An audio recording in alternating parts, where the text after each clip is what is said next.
Hello and welcome. First of all, let's start with the smart chart, just so we make sure we don't forget to look for anything. When shopping for a car, you need to go through the exterior condition, whether it's body, paint, or tire wear. Then check the engine condition. Might seem hard, but there is multiple easy clues, whether it's weird noises, smells, or smoke. Then there's the interior condition. Probably the easiest one there because it's bad if it's usually mostly worn and dirty, but there's also some clues that can indicate crash and repair cases. We'll talk about those later.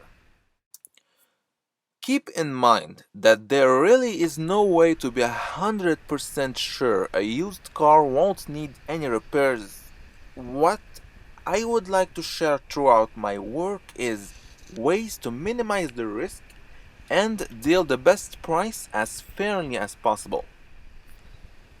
So let's start with the exterior condition.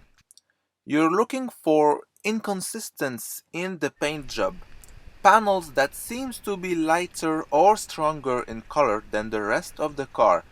Usually you need the sun to be shining bright in order to kind of see how the light plays on the paint. Now, a rainy day isn't ideal to check the quality of the paint, but if you're stuck with a rainy day, you can still touch the paint and try and feel its smoothness. It should be very smooth and very beautiful all around. Cheap quality paint will sometimes leave a bit of a rough of a surface.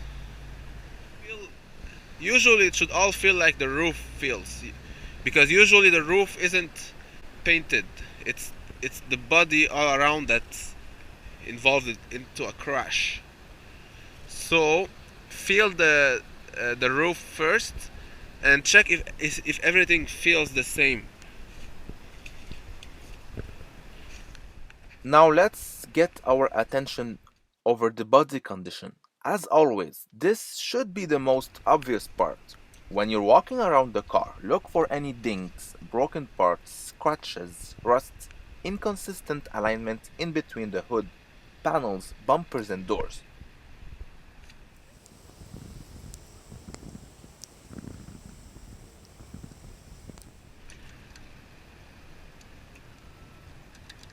Now it does seem odd that there is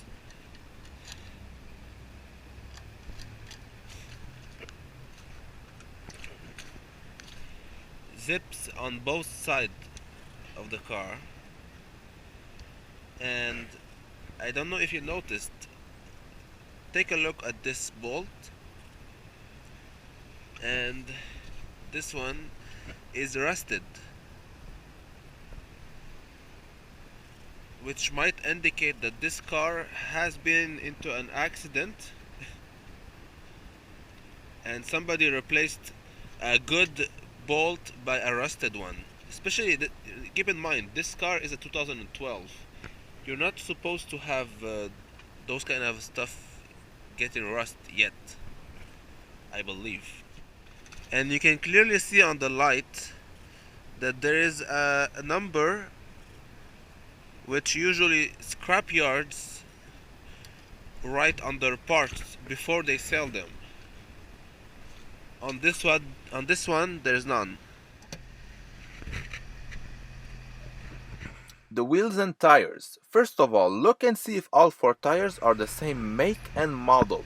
Then, take a penny and insert it in between the tire tread. It will give you a rough estimation. And finally, check the rims for scratches, pothole damage, and faded paint.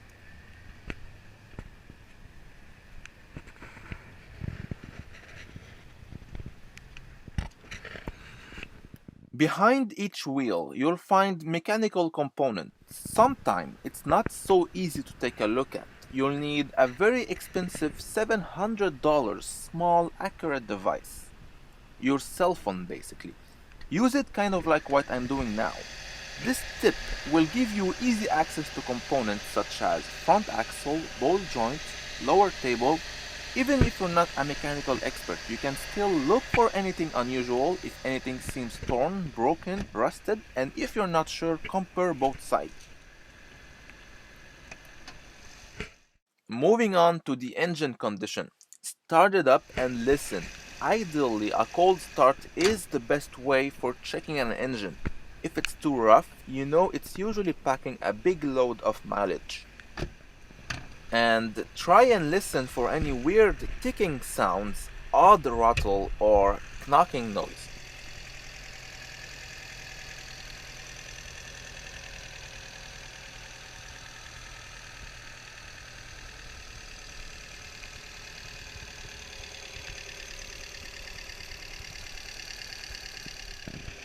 Don't forget to check for oil leak under the engine bay.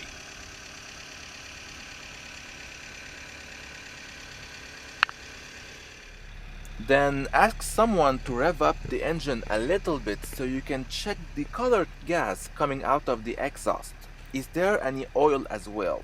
After letting the engine heat up to normal operating temperature, it's the perfect time to inspect the engine bay. So shut the car off and check and see if there is any weird smells, whether it's coolant fluid or burnt smell. Look for any steam or smoke all around the engine bay. Let's move on to the third part from the investigation. Interior The door condition. panel is clean, beautiful. Now, for a 2012 car, I find the seat a bit too much to. Look for any interior wear mark. This kind of cars, the mileage plays a big part in their values. So what we need to do is find clues all around that can justify the mileage. Look for any unusual wear and tear on the steering wheel, seats, switches. Any unusual condition could be caused by excessive use, which should indicate a relatively high mileage. We talked earlier about clues indicating a crash and repair case. It's mainly the seat belts mixed with black mechanic kind of dirt. When a car gets into the hands of a cheap money-making mechanic, you'll most probably find black mechanic dirt all around the interior. Granted, it doesn't mean the car was crashed.